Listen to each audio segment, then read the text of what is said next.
PDIP sukses, bikin Demokrat ngambek dan PKS tak berkutik. Di kalangan penulis Seward, rasanya semua sepakat kalau PKS adalah partai yang tidak boleh dibiarkan berkuasa. Jadi apapun ceritanya, asal bukan PKS, PKS ini punya niat lain untuk negara ini.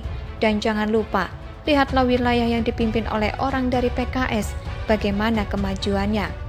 Partai lain yang juga diharapkan nyungsep adalah Demokrat, karena partai ini terlalu mudah ngambek dan banyak kadernya yang bertingkah keterlaluan. Dan ternyata PDIP membuat statement yang cukup frontal tapi hebat.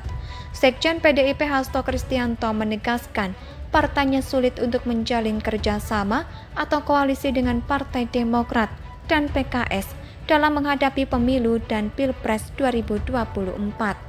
Hasto secara tegas bahkan menyatakan enggan untuk menjalin koalisi dengan PKS.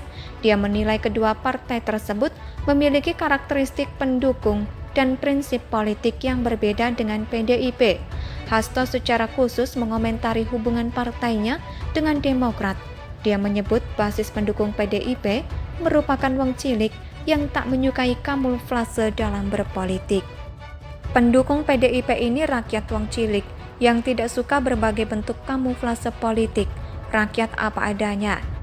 Rakyat yang bicara dengan bahasa rakyat, sehingga aspek historis itu tetap dilakukan, katanya. Betul sekali, PKS dan PDIP ibarat air dan minyak, sangat super impossible untuk bersatu. Seperti yang saya katakan, PKS sedang bersembunyi di balik partai berbasis agama. Kalau melihat rekam jejak kadernya, apalagi pemimpin yang berasal dari partai ini, maka kita akan langsung tahu nasib negara ini kalau PKS yang memegang kekuasaan. Partai Demokrat lalu buka suara terkait keputusan PDIP yang tidak mau berkoalisi. Bagi yang mengerti politik, dalam politik ada kawan dan lawan yang abadi, melainkan kepentingan. Pak SBY sering juga menyebutkan sebagai satu musuh terlalu banyak, 1000 kawan belum cukup, kata Kamhar. Kamhar lalu membandingkan Demokrat dan PDIP.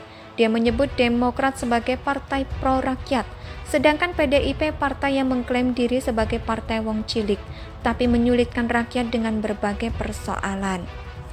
Partai Demokrat dan Mas Ketum AHY akan terus berjuang untuk rakyat dengan sungguh-sungguh dan sepenuh hati, bukan mengeksploitasi wong cilik, menyebut sebagai partai wong cilik, tapi kenyataannya merampok dan memakan jatah rakyat kecil yang sedang kesusahan diterpa bencana, korupsi bansos, katanya.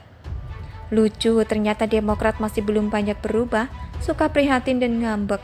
Itu urusan PDIP mau koalisi dengan siapa. Kita pun tahu dalam politik ada banyak kelompok perusak dan bikin gaduh, tapi berusaha menampilkan tampang tak berdosa. Demokrat juga harus ngaca pada masa lalu, lihat proyek Mangkrak Hambalang, banyak lagi proyek lain yang tak selesai. Bukankah itu sama saja dengan merampok uang rakyat? Dari dulu kita tahu banyak sekali kader yang terlibat kasus korupsi, sampai-sampai ada sindiran terkait slogan katakan tidak padahal korupsi. Sepertinya PKS dan Demokrat akan berkoalisi. Mereka mungkin akan mengajak partai lain. Nasdem adalah partai yang paling kuat rumornya akan berkoalisi dengan kedua partai tadi. Kuncinya ada di Nasdem. Kalau Nasdem bermanuver, maka game over lah Demokrat dan PKS. Jika koalisi ini terbentuk, maka kemungkinan kuat Anies akan diusung. Orang inilah yang menjadi biang kerok, yang harus diwaspadai karena terlalu ambisius untuk menjadi presiden dan terlalu tidak layak untuk memimpin Indonesia. Artikel ini ditulis oleh X Hardy di siward.com. Bagaimana menurut pendapat Anda? Silakan tulis pendapat Anda di kolom komentar.